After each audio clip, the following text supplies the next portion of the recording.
Make sure you don't miss a thing. Go to starzology.com/newsletter and sign up. Welcome to the Starzology Astrology Podcast. I am your host, Alison Price, and I'm here with my good friend and co-host, Arwynne O'Neill. Hello, Alison. It's great to be here again. So nice to have you once more. So in this episode, we're going to be talking about quincunxes. Yes. So, yeah, there's a word, quincunxes. Yeah, we love a quincunx. We do. We love a good quincunx. So for those of you who don't know, a quincunx is an aspect that can be found in your natal chart, or any chart for that matter. And it's one of the minor aspects. And we're just going to be having a good chat about it because we can, and we kind of love it. Yeah. And quincunxes is one of those interesting words that... It's just fun to say. It's a huge scoring word if you're playing it in Scrabble. Oh, is it? Well, yeah, must be. The Q is huge. The X is huge. Yeah, it's a good one. I don't know if and actually... the Q. Yeah, Q is amazing. We love a quincunx. But if you don't know what this is, it's not a major aspect, but I think it's the biggest it's the most major of the minor aspects. Oh, would you say that? Good hair splitting there. Yes. Yeah. Probably the most significant. Yeah, like we've always, kind of joked, we're not going to talk about the sesquiquadrates or but we are. That's coming. The novials and the those, yes. Yeah, no. Yes. But a quincunx, 100%. Because it's 150 degrees, is that correct? Yes. Yeah. Yes. So that's it's a good number. We love it. We love the Dunbar number, for what that's worth. What does that mean? Oh, the Dunbar number is the number of people in your community before it becomes slightly unwieldy, which is why when you have a startup as a company or a village that gets to 150, things kind of start to break down socially, because that's about as many people as you can keep in your head at one time. That's as many names as you can kind of remember in person. I mean, obviously we have way more Facebook friends or, Instagram, blah, blah, blah thing, but in person, that's about as many people as you can kind of keep in your head as like, I know this many people. After 150, it becomes a little bit fragmented. Wow. And that's why startups, after they get to 150, things kind of get a little weird and different. And it goes from being like a startup, a medium-sized company, to being a big company. And then you have to sort of manage things differently. Wow.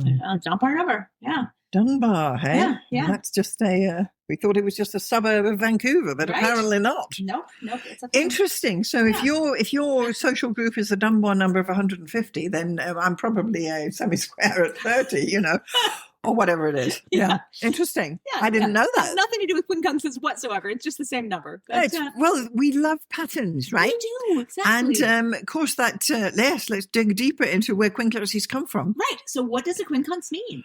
Yes. So once we've got the aspects, so the quincunx is 150 degrees, and we use a 2-degree orb, Starzology orbs. Yeah, because it is a minor aspect. It's a minor aspect, absolutely. 2-degree orb. Yeah. Sure. So the origin of the quincunx. Okay. Because, you got to know this stuff. You just got to know. So back in Rome, in ancient Rome, long before it became an astrological term, the Roman as, you're going to love this, spelled AS, was the coin that they used, right? And in the Roman Republic. And it was a bronze coin that originally weighed 1 Roman pound. And it was divided into 12 parts called uniclae. If I'm saying that wrong, apologies. Yeah. So these 12ths are the root of the word ounce. Okay. Oh, okay. So 1 as, AS, equals 12 unclay. Okay. And 1 quincunx is 5 unclay. Now, all the spelling is on the website. So it's 5/12. Yes. Okay. So a quincunx is worth 5/12 of an ass. AS. And if you go to the website you can see a picture of an ass. You can see a picture of an ass. I thought you'd like this one. And yes. Because I have the brain of a 12-year-old boy. Is this why you're saying this? No, because I had to double check. I thought, am I saying this right? Is that the correct? I had to double check this word. And apparently it is the Roman Republic's bronze coin. Yeah. And it was this great big thing here with this guy's head on it. And it means 12. So this is where 5/12ths come from. Okay. And within this Roman ass, there are 5 dots on the coin indicating that it's 5/12 of the actual unique clay of the ass. I beg your pardon. So on the coin, the value was shown visually. Roman bronze coins use a system of dots to indicate denomination. They had dots on the coins. Were they actually a pound? Like, did they weigh a pound? Or was that just a... I think that's the term. Okay. I don't know. Like a British pound. Yeah. Cool. The weight, I think. Yeah. The weight of the thing. Yeah, like the person would be quite heavy then. Yes. If you're walking around with several unclay. I know, right? Maybe, okay, Yeah. So anyway, the quincunx wore 5 little pallets arranged in a pattern, and often this appeared as 4 dots forming a square with one in the center. And this pattern is the original geometric quincunx. And that pattern with 4 dots and the one in the middle is called a quincunx in dot pattern terminology.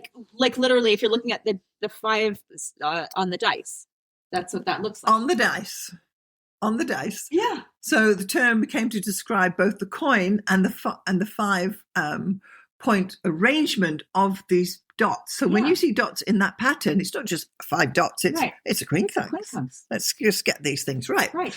So you still see this layout in garden design, and on dice, the number 5 is and in architectural motifs. But that's what it is. So it's not that they're on the ancient and Roman architecture. You will see 5s up there, but it's not the dice. It's actually the quincunx. So I've also got a picture of those are the only dice I could dig out of those are amazing. Of my house. I love it. And that's your 5-dot dice. So, and then astrology came along and said, hey, we like this word. Yeah.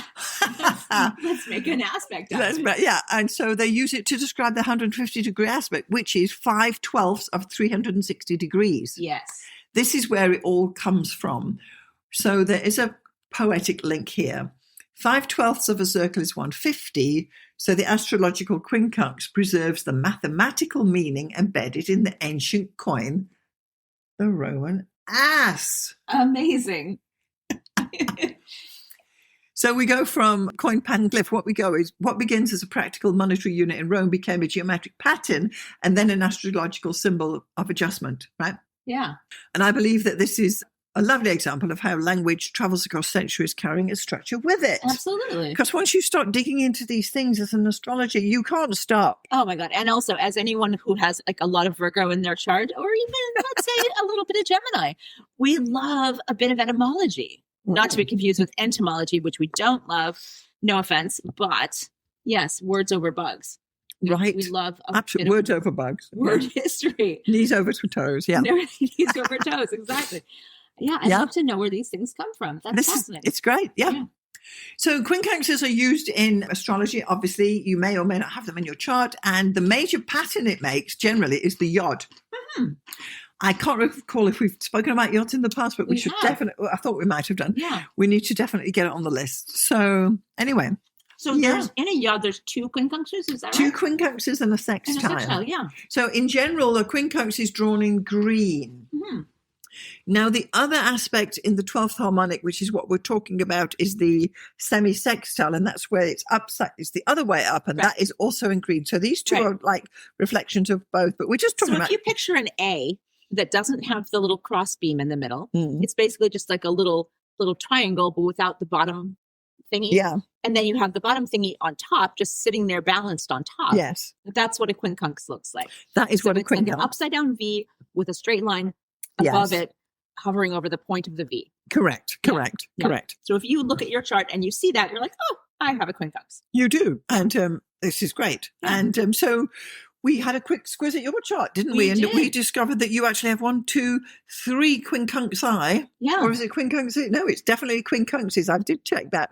Right. Which is hilarious because I was saying, is that like octopuses, how it's not octopi, but it's octopuses. And that's because it's what? Greek versus Latin? Because it's feminine and not masculine. Masculine is the eye. So fungi is masculine. Is masculine because, of course, but quincunx is feminine.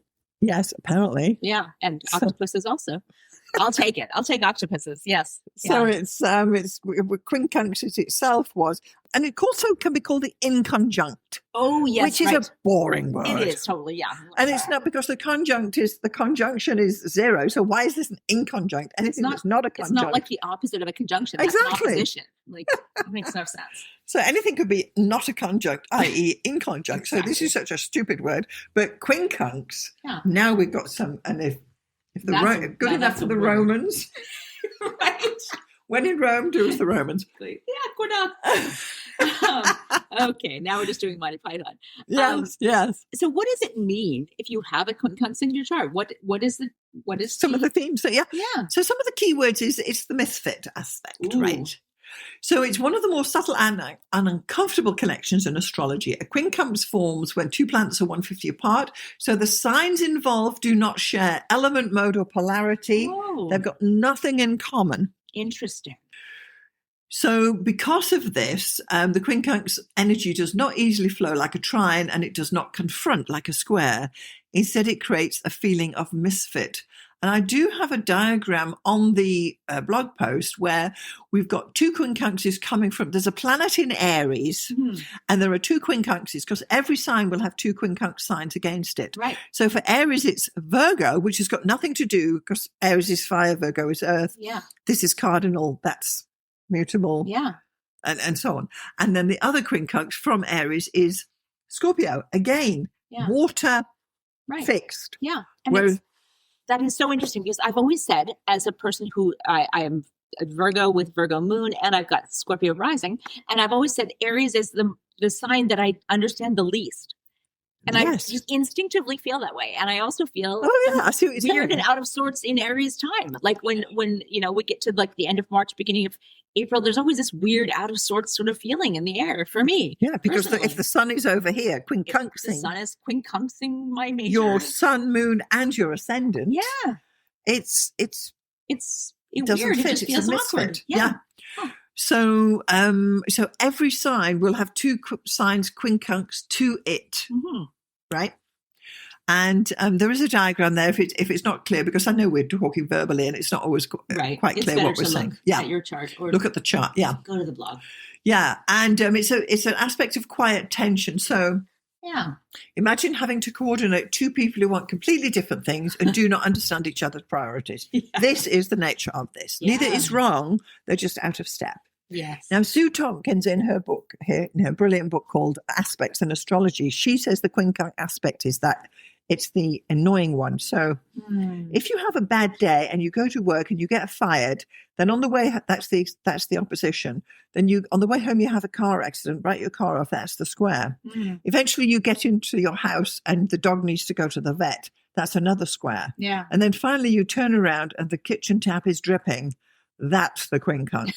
It's the annoying, niggly thing grinding away, but it's not major enough as the other ones. But ironically, that's the one that will probably make you burst into tears and be like, why me? Yes. Because it's the final straw. Final straw. Everything else, it's like, well, this is a crisis. I need to deal with this right now. I need to do this. I need to do that. And then with the dripping, it's just like, no, I'm so,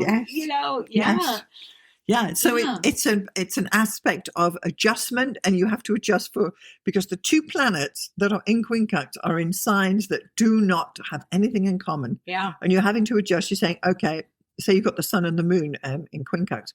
You're having to adjust from what you want to what you need. And it's constantly this adjustment is going through there.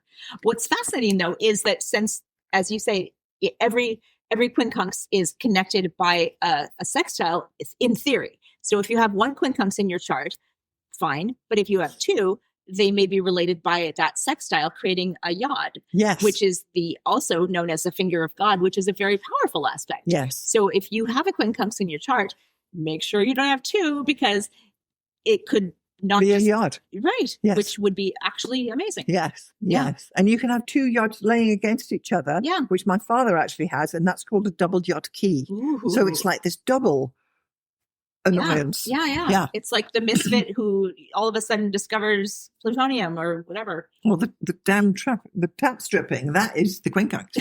Yeah. This is probably why we haven't got round to this aspect in all this time, because Yeah. it's not the first thing you're going to learn. No. But if you do have one, it can be really interesting, and it can explain some things. You can be like, oh, that's why I react this way when such and such happens, or why certain people trigger me the wrong way, or why I feel weird at certain times of the year, blah, blah, blah.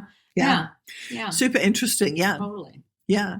So in your natal chart, the quincunx often shows areas of life that require ongoing adjustment.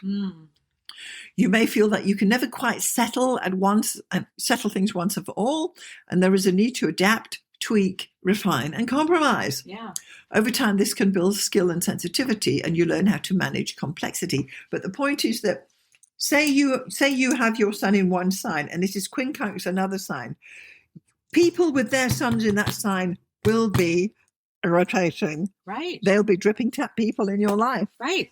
So for you, it will be Aries. Will be dripping tap people. And it's so funny because I know we've talked about this before, and we don't like to throw shade on any sign because we know that especially people like Pisces, they get it all the time. Scorpios, they hear it like, oh, you're so intense, blah, blah. You're so, flighty.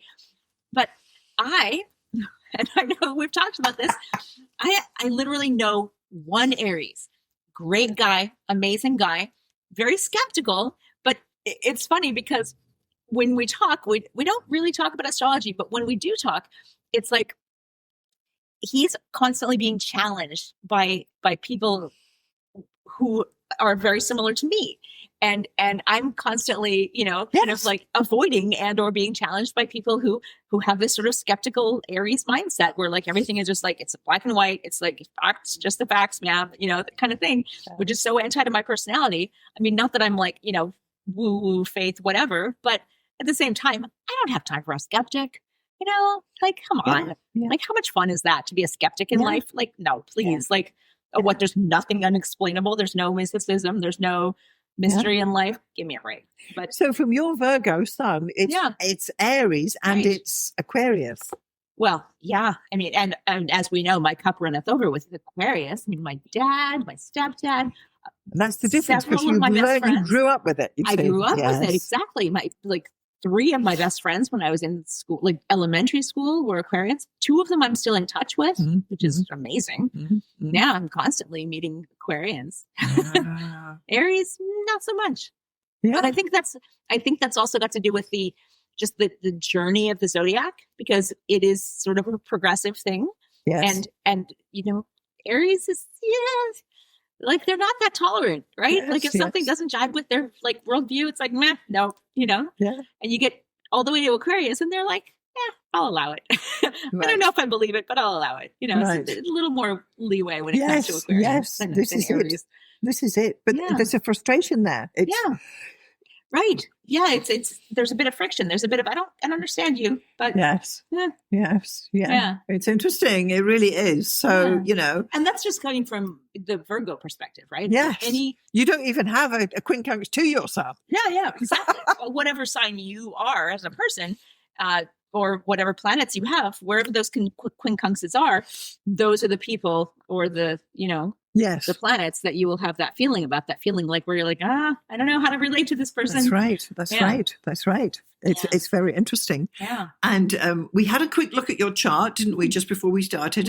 When we determined you actually have 3 quincunxes in your chart, which is kind of interesting because I don't have any. Yeah. I mean, Astro.com seems to think I have 5, but we're going to go with 3 because their orbs are wrong, and that's why they're not using Starzology orbs. 100%, I know. So let me just run through it. So you've got. We're going to make a note of these, Arwynne. You've got Sun, quincunx, Jupiter. Yeah, I'm not going to complain about that. Anything with Jupiter is usually pretty good going. Yeah, because we're going to go through this, and then you've got Jupiter, quincunx, Saturn. Yeah. And also Mars, quincunx, Neptune. Yeah. So these are the 3 quincunx. Oh, sorry. And also Neptune is quincunx, your south node, interestingly. Oh. So I just spotted that now. So the point is that you have, 3 to planets. You've got 3 quincunxes. I don't have any because the orbs are tied. It's just the way the signs go. Oh, yeah. I mean, so I have 4 within Starzology orbs. You do. That's kind of a lot. Yeah, it is. It is. I mean, and yeah. I didn't check to the ascendant, but we could do that later. But anyway, Yeah. the point being that you do and I don't have any, which is kind of interesting. Yeah, I don't have any to the ascendant. I've checked that. Okay. Yeah. All right. So I'd just like to run through each of the planets when they are quincunx something, so we can pick up what we were just saying about you, and you can give us some insights on that. Mm-hmm. So Sun quincunxes. When the Sun is quincunx another planet, your core identity feels slightly out of sync with that planet's agenda. You may struggle to express yourself clearly in that area of life, and there can be a sense of having to edit or tone yourself down, and growth comes from learning how to honor who you are whilst making practical adjustments. Interesting. Gosh, what am I saying? It's a pain. It really is. Right. Yeah. And I can speak to that as a Sun quincunx Jupiter person. Exactly, because Jupiter is about expansion. It's the entrepreneur, right? Yes. And even though I am incorporated and, in my business life, I can operate as an independent contractor, et cetera, but I always am saying I'm not entrepreneurial. I'm not a boss. I don't have that. And it's a kind of a defense mechanism because I don't want that responsibility. It freaks me out. Right. Right. So that's probably what that is. It's that fear of, it's not a fear of responsibility because I'm a very responsible person, as we know, but that fear of like being responsible for more than myself. Yes. So it's the Jupiter, and you've got the Sun and Jupiter quincunx. So from what you're saying is you're firmly standing on the Sun side. Yeah. And deflecting this dripping tap of Jupiter over here. Yeah. And my Jupiter is in Aquarius. So it's like, I don't know. Yeah. Yeah. And one would expect any aspect with the Sun in, the Sun is generally going to dominate anyway. Yeah. But that's kind of interesting what you say there. And it's quite interesting that you've got a couple of different patterns here. So we can cover those as well, which is interesting. Yeah. So let's have a look at moon quincunxes. Moon quincunxes.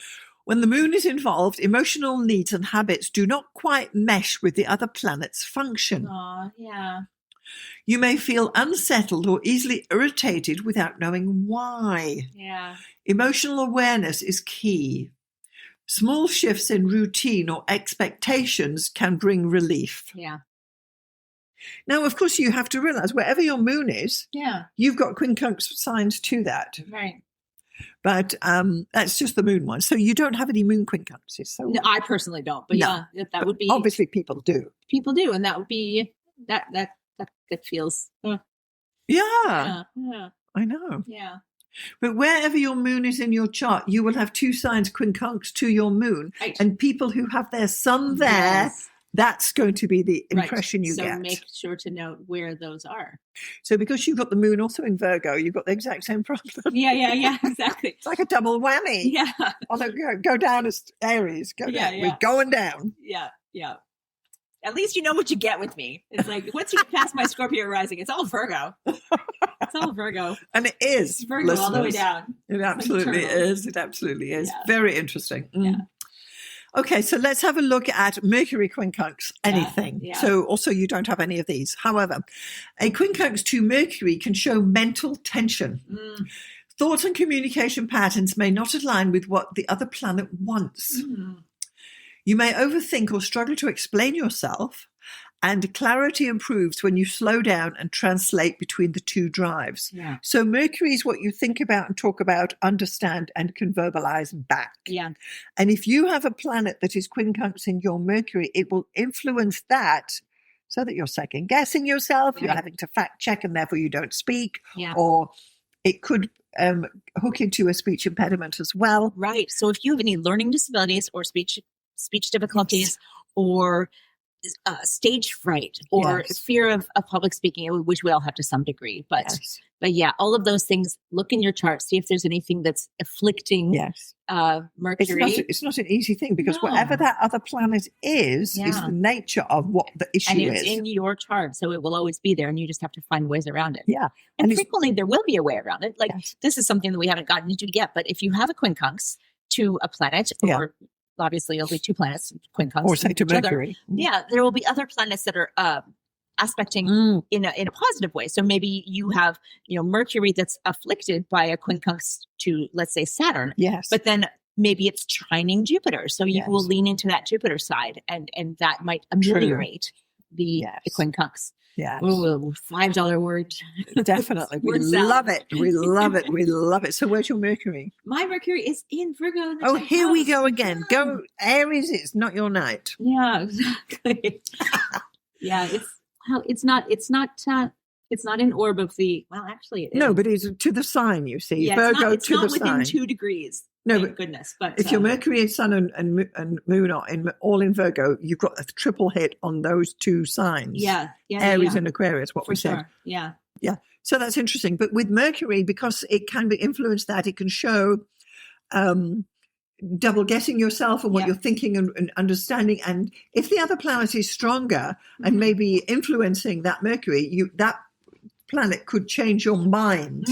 So you need to, once you realize that and get your chart read by a professional astrologer, they can elucidate that. Right. Thank you. Yeah. I'll take that, ka-ching. And so interesting. Again, it's not the first thing you look at if you're just casually looking at a chart, but a professional astrologer absolutely would. Yeah. And that can absolutely help you. I mean, to know that, it can help you figure out ways around communication problems. Awareness is key. It's key. It is. Yeah.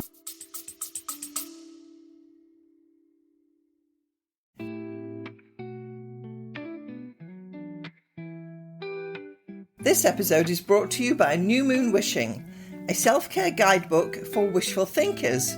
Please see the link in the show notes.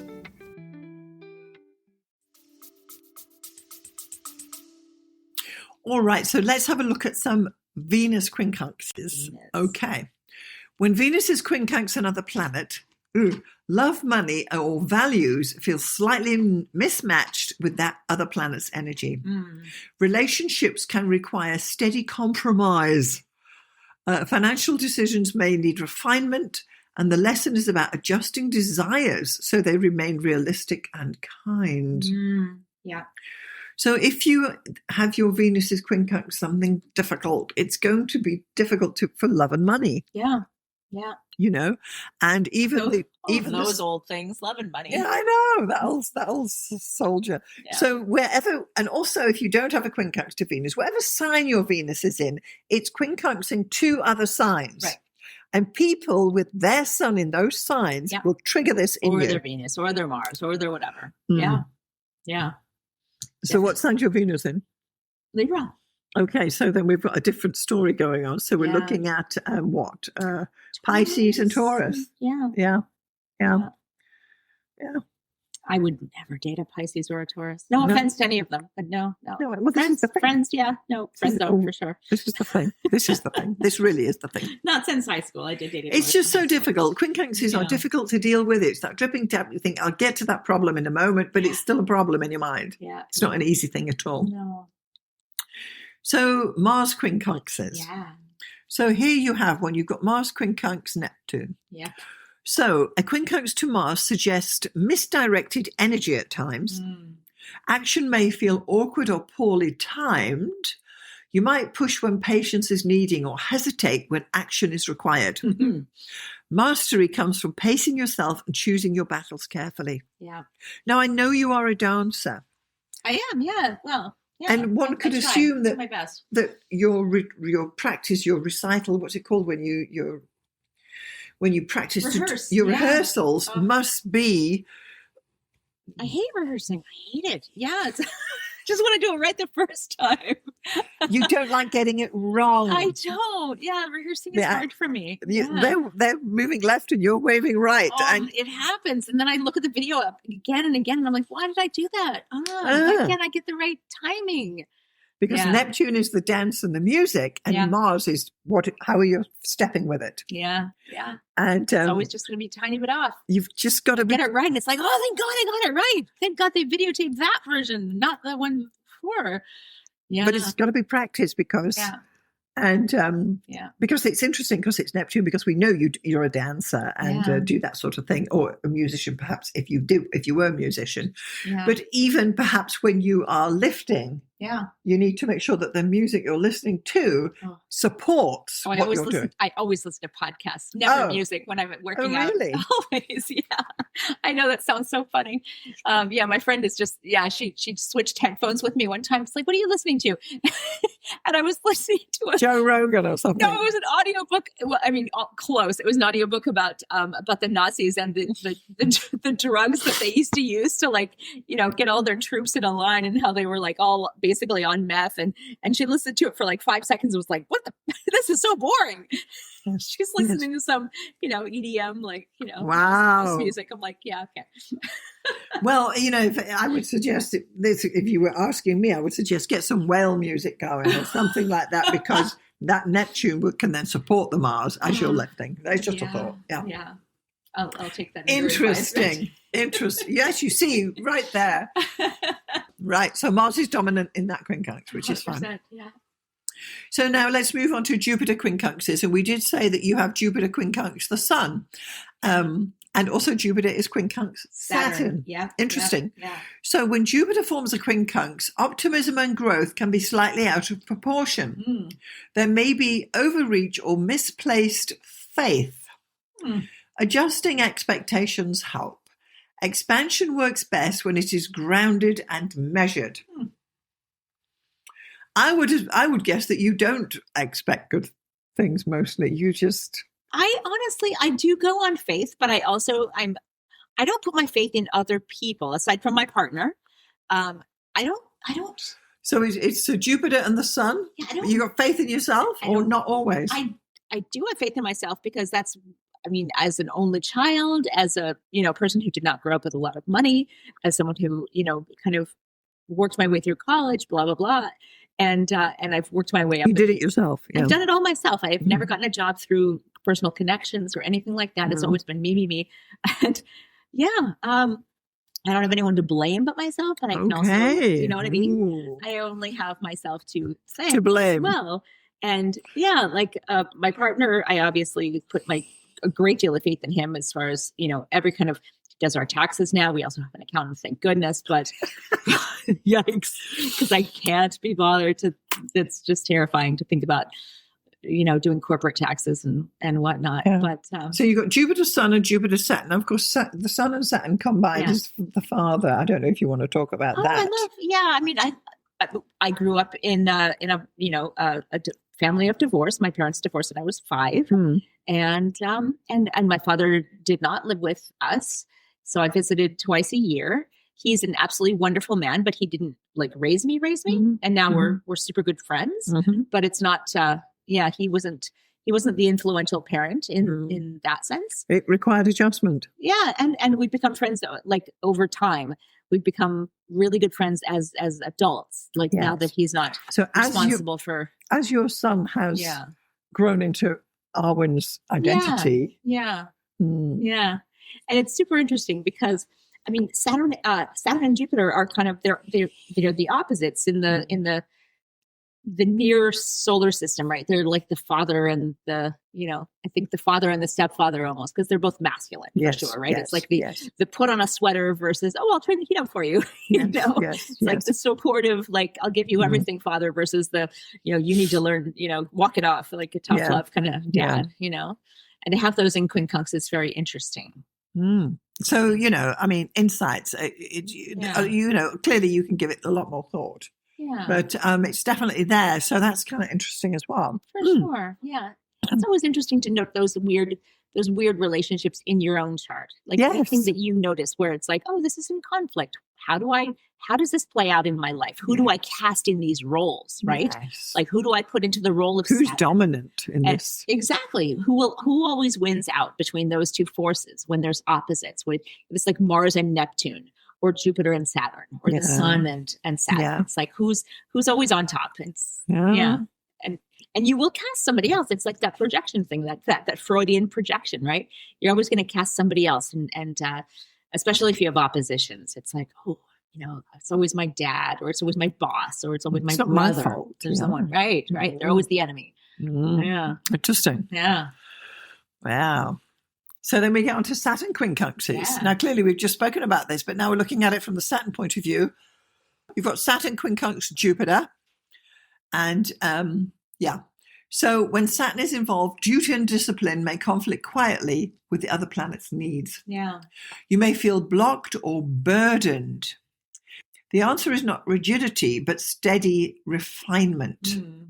Responsibility can be reshaped so it supports rather than suppresses. Love that. Yeah. So the responsibility is the Saturn within your chart. So say this Saturn is more dominant, for example, against the Jupiter, and you want to slowly build its strength up and not be rigid about it. Yeah.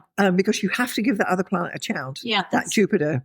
Yeah. That's always really important, is knowing which of those two planets is stronger. Yeah. Based on what sign it's in, or the other aspects it makes, or maybe even what house it's in. Sometimes if it's in the first house or the 10th house, maybe it's stronger just by whatever. Yeah. So that's an interesting one that you've got that. So so that's your only Saturn Quincunx, which is fine. I mean, Yeah, you don't want a lot of Saturn Quincunxes in your chart. No. And then we get on to Uranus Quincunxes. So a Quincunx to Uranus creates restlessness. Yeah. The urge for freedom does not sit comfortably with the other planet's expression. Yeah. Sudden changes may feel disruptive rather than liberating, and gentle innovation works better than rebellion. Sounds great, but in reality, if Uranus is strong in your chart and it's Quincunx something else, it's going to cause issues. Gosh. Yeah. In a family, at work, in education, even. Yes. Yeah, you will find yourself at odds with the authorities. Yes. Yeah. So the PTA, why are they always calling me when so-and-so gets into trouble? The PTA, shoot me now. Yeah. And I've got my best friend is the kindergarten teacher, so she sees it from both sides. It's like she's got 2 teenage children, and she's also looking after a whole gaggle of little ones whose parents are like, how's my little whatever doing? It's like, they're 5. They're okay, whatever. Or maybe they're not. Oh, I know. I used to work at a school in JK, and I'm telling you, the mothers are the worst. Yeah. Anyway. Yeah, we love the mothers. Yeah. Yes. But also the worst. Yes. Yeah. Okay, let's have a look at Neptune Quincunxes. So you've got Neptune, Quincunx, Mars. So when Neptune is Quincunx another planet, confusion and idealism can blur boundaries. It may be hard to see clearly how the two energies fit together. Discernment is essential, and over time you can learn to balance imagination and practical reality. This is Neptune, and we know you've got it in that 2nd house of finances, and I've heard it from you in the past that this is Neptune is perhaps not dominant against the Mars, but I know. Well, thank goodness. Right? No, honestly, which would you rather? Like, honestly, financially, we'd rather have Mars. Yeah. Oh my gosh. And yet artistically, because we know you do your goddess art. And that is so Neptunian, if anything was, that is. But honestly, every weekend, does it come down to like, do I want to draw, or do I want to go to the gym, or do I want to go out skating, or do I want to work on And what wins? Mars. It depends on the weather. It depends on the weather. Well, what an answer. Right. Yeah. So there would be a time if it was snowing that you would do the Neptune side. Yeah. Or if it's raining, because you don't go outside to skate if it's, am I right? If it's raining, you don't go. No, dangerous. Okay. Yeah. No, that's kind of a flippant answer, though. I mean, it honestly, adjustment. It really does come down to inspiration. I mean, honestly. Yes. Yeah. But I will say something. When you did the Pinktober, that was the discipline. 100%. How the heck you got through? Every single day. And I've done it a couple of years in a row now. This next year will be much more difficult because I will be working and also taking a little vacation for a destination wedding this coming October. So I'll be gone for like 3 weeks in October. Wow. I don't know. Wow. I'll have to maybe do Pinkvember. No, you still do Pinktober. But the point is that you finished Pinktober. I did. I got probably to day 9, and then the ship. And it was your idea. I did it because you told me to. I know, but I've got these brilliant ideas, but I have never yet finished. Yeah, Starztober. No, I love that though. But I love that dynamic of ours. Like you're like, hey, we're doing this, and I'm like, okay, I'll do it. And then you're like, yeah, I didn't do it. And I'm like, oh, I totally did it. I know, but I love that. Exactly. I love having someone who inspires me. It's not going to be my idea. I'm not going to be like, hey, I don't, never heard of this, but I'll do this. Well, I hope to inspire other people too, but that doesn't mean I still do it. But I like the idea of it. I love that. Right? So I need someone else to have the idea, and then I'll be like, okay, tell me to do it. I'll do it. But this Neptune art and the Quincunx 2 Mars, you sat down, you did it 2 years running, and it went every day. You and the activity was, the Mars is the activity of picking up the pen and doing the drawing. Yeah. And the Neptune is the inspiration for the goddess that you drew. Yeah. Yeah. And for those of you who don't know, Arwynne does goddesses. Badass goddesses. Badass goddesses. Yes. There you go. Badass Mars. goddesses, Mars, Neptune. It's so Mars, interesting. Neptune. You're not doing little angels and fairies and Barbies. No. Tinkerbell. No. It might be a fairy, but just like a dark fairy. You see. So maybe of all your Quincunxes that we've spoken about up until now, this is probably the one that you're working best. Yeah. Oh, I love it. I love my Mars, Neptune. There you go. My poor Mars in Taurus. Oh, it's so conflicted, or whatever it's called. It's detriment. Yeah. All right, so let's have a look at Pluto Quincunxes. Yeah. So of these you have none, which is probably a blessing. Mm-hmm. Oh, sorry, I missed another one. You've got Neptune Quincunx, the South Node. Oh, wow. Okay. So not only is it Quincunx Mars, it's Quincunx, the South Node. So that is you're bringing from your past all the stuff that you use in your art. We'll just leave it at that, maybe. Yeah. Who knows what that means? I mean, if we're evolutionary astrologers, we could say it's coming in from my past life. Sure. Okay. Yeah. Interesting. Yeah. But back to Pluto, right?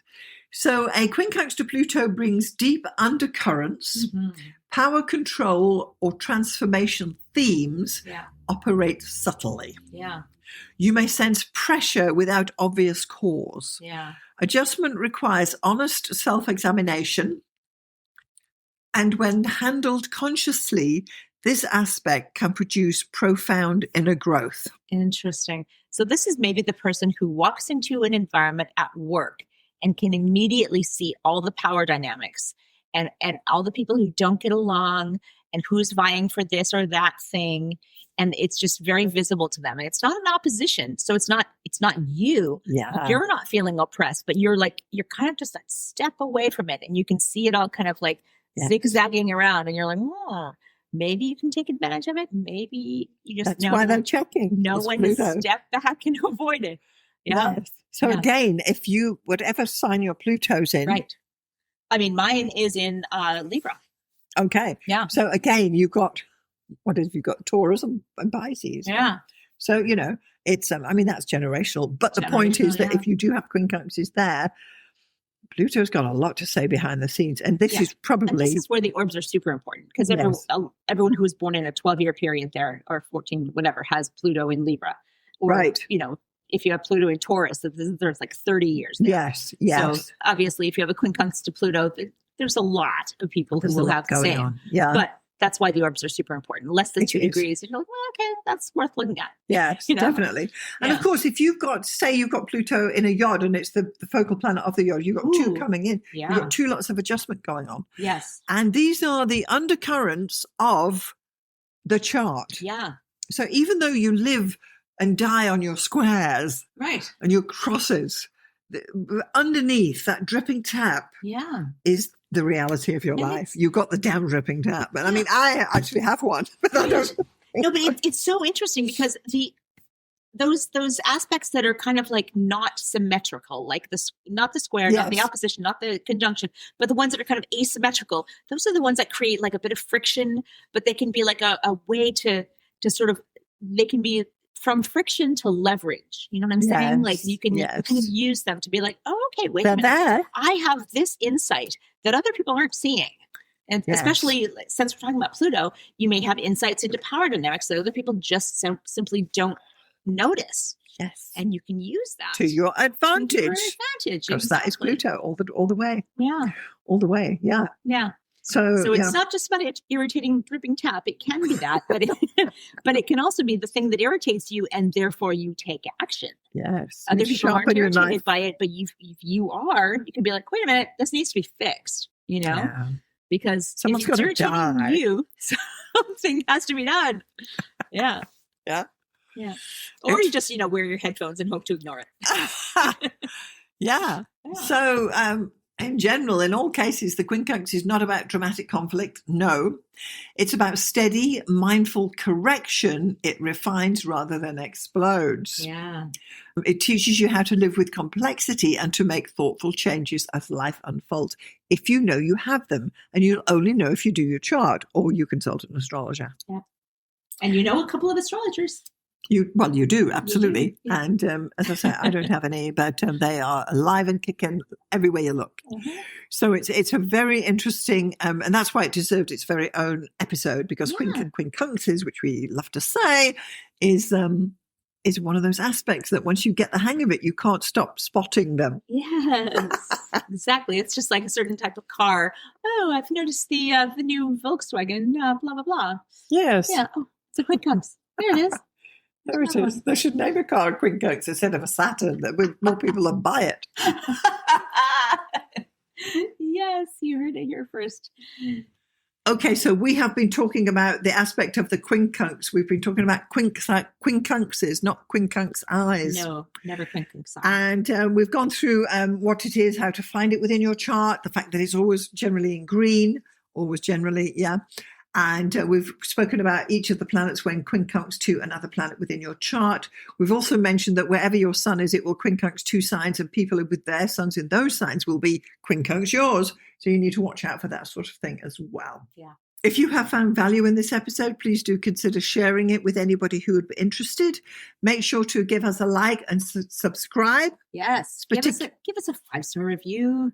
Give us a 5-star review on Apple Podcasts and on Spotify. Yeah, on Spotify. I didn't know you could do that. And on YouTube, if you put a like, that would be great. If you've got any comments, put them into YouTube. We will get to them. If you want to email us, it's starzology@gmail.com. Make sure you're getting our newsletter at starzology.com/newsletter. And make sure you're following me, Arwynne, at mspink.net, mspink.net. And I send out my weekly newsletter every Saturday. Yes, and it's great it is, yes. Thank you. So thanks so much to all our listeners for following along with our Quincunx episode, and we'll see you next time. See you next time.